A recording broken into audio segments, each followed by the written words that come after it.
Tens of thousands of already displaced Palestinians are on the move again in a new mass exodus from central Gaza.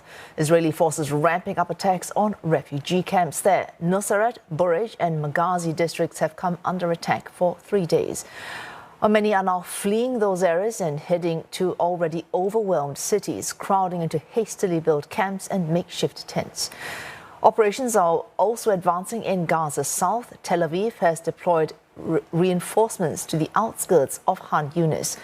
The military claims they are, quote, achieving things there, including dismantling Hamas's infrastructure and killing its fighters. The Palestinian Red Crescent Society says airstrikes killed 10 people and injured dozens in Khan Yunis this morning. While Gaza's health ministry says more than 21,000 Palestinians have been killed in Israeli airstrikes since the start of the war. Most are said to be women and children. انهدمت دورنا واستشهد ابني وجيت شردنا بالقصف في الليل وجينا هان شردنا من خان يونس لا دير البلح لا هاي المنطقه الشهداء الاقصى واحنا ما فيش مأوى زي الناس كل ما نروح منطقه بيسلخونا فيها. Local media say Tel Aviv has proposed a new prisoner exchange deal to mediator Qatar. According to reports, the deal would see Israel first pulling troops out of densely populated areas in Gaza to allow more aid to enter. In the second phase, Hamas would release female Israeli captives. However, reports indicate that Hamas has so far rejected this proposal. Meanwhile, border area hostilities between Israel and Hezbollah in Lebanon are flaring up. Australia has confirmed that 2 of its citizens were killed in an Israeli airstrike in Lebanon. Hezbollah has claimed that 1 of the Australians killed had links to the militant group. The Israeli army has released videos of what it claims are airstrikes on targets purported to belong to the group. The clashes at the border are raising concerns that conflict between Israel and Hamas could spill over into other parts of the Middle East. And for more, Trent Murray joins us live from Tel Aviv. Trent, another mass exodus taking place in Gaza. Is any place safe for anyone to go right now?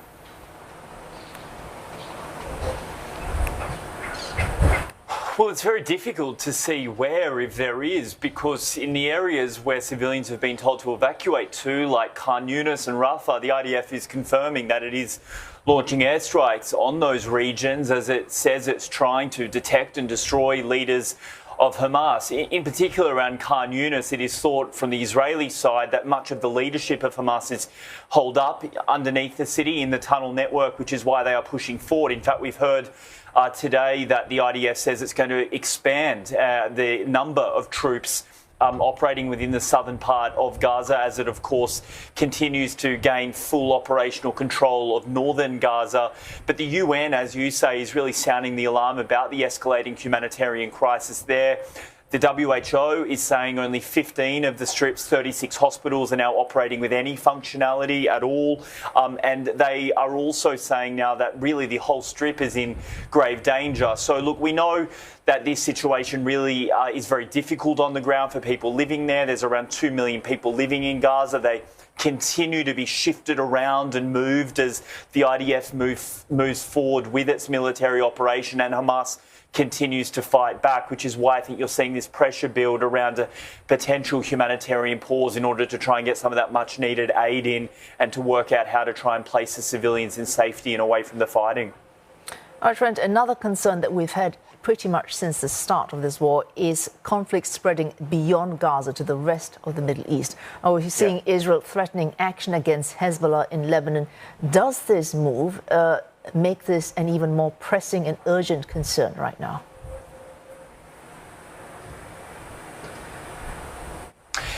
Yeah, well, it's certainly got diplomats in this region very, very nervous as the arena of the conflict seems to expand beyond Gaza. And I'm glad you asked me about Lebanon, because just before coming on air, I saw the rocket sirens flash on my phone for northern Israel. Pretty common, Hezbollah fires rockets, but what made this one unusual in the past 30 minutes or so was that it was surrounding Haifa, which is Israel's 3rd largest city. Now, it is not very often you see sirens coming that far south. Now, the IDF has just released a statement, I'm literally just reading it now, saying following the sirens that sounded in northern Israel, a drone was identified crossing from Lebanon into Israeli territory and was intercepted by the IDF aerial defence array, so the Iron Dome, in other words. What we know is that those types of incidents are increasing. In fact, on Wednesday, Israel says Hezbollah fired the largest number of rockets into northern Israel since October 8th. That has garnered some pretty tough reaction from the government here. Benny Gantz, the war cabinet minister, says the diplomatic clock is now counting down to try and find a solution to what's happening on the northern border. He's called on the international community and the Lebanese government in Beirut to rein in Hezbollah, because he said if they don't, then the IDF will do it for them. Oh, that's a concern we'll be looking to you for, Trent, for further updates. Trent Murray reporting live there from Tel Aviv.